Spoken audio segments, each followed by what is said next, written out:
You, John Fitzgerald Kennedy, do solemnly swear. I, John Fitzgerald Kennedy, do solemnly swear.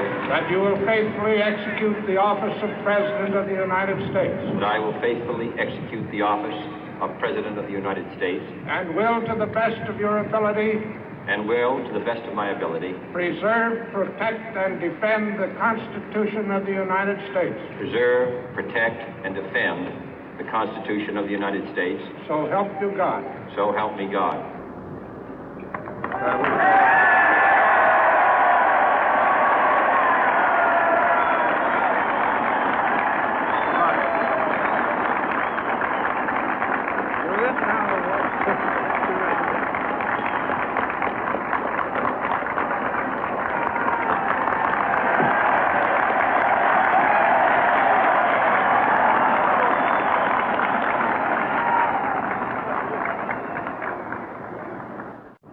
Vice President Johnson, Mr. Speaker, Mr. Chief Justice, President Eisenhower, Vice President Nixon, President Truman, Reverend clergy, fellow citizens.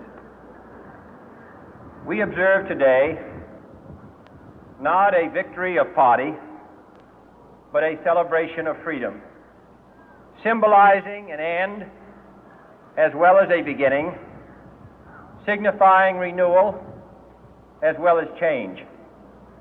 For I have sworn before you and Almighty God the same solemn oath our forebears prescribed nearly a century and 3/4 ago. The world is very different now, for man holds in his mortal hands the power to abolish all forms of human poverty and all forms of human life. And yet the same revolutionary beliefs for which our forebears fought are still at issue around the globe. The belief that the rights of man come not from the generosity of the state, but from the hand of God. We dare not forget today that we are the heirs of that first revolution.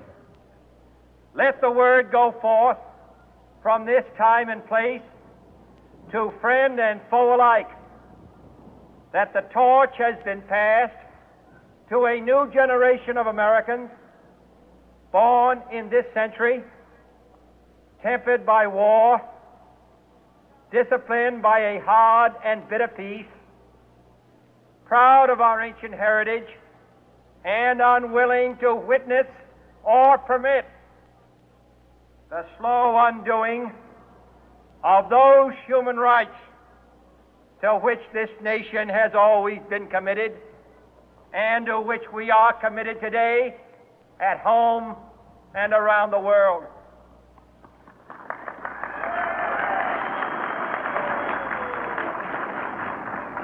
Let every nation know, whether it wishes us well or ill, that we shall pay any price, bear any burden, meet any hardship, support any friend, oppose any foe to assure the survival and the success of liberty.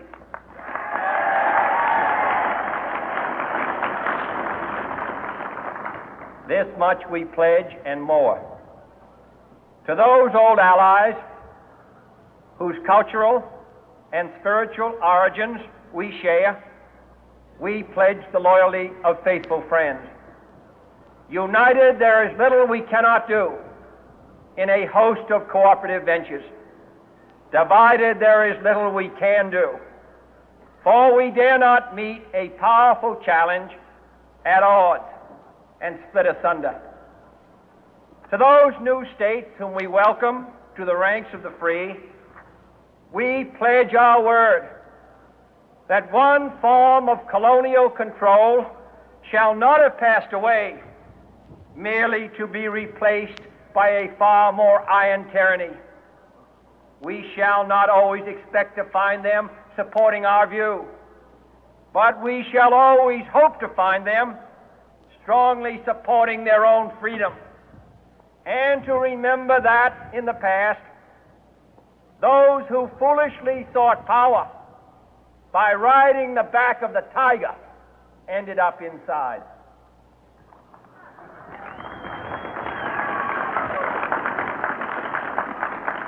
To those people in the huts and villages of half the globe struggling to break the bonds of mass misery, we pledge our best efforts to help them help themselves for whatever period is required, not because the communists may be doing it, not because we seek their votes, but because it is right. If a free society cannot help the many who are poor, it cannot save the few who are rich.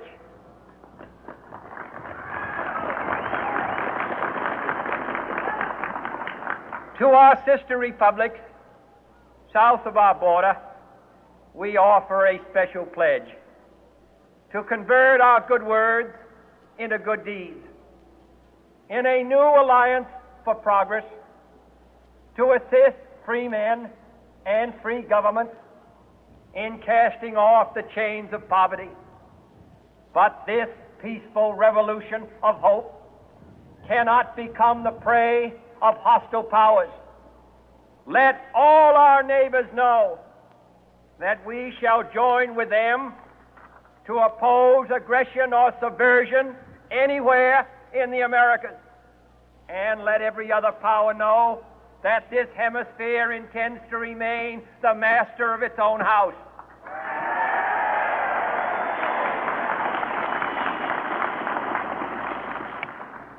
To that World Assembly of Sovereign States, the United Nations, our last best hope, in an age where the instruments of war have far outpaced the instruments of peace, we renew our pledge of support to prevent it from becoming merely a forum for invective, to strengthen its shield of the new and the weak, and to enlarge the area in which its writ may run. Finally, to those nations who would make themselves our adversary, we offer not a pledge, but a request that both sides begin anew the quest for peace. Before the dark powers of destruction, unleashed by science, engulf all humanity in planned or accidental self-destruction, we dare not tempt them with weakness,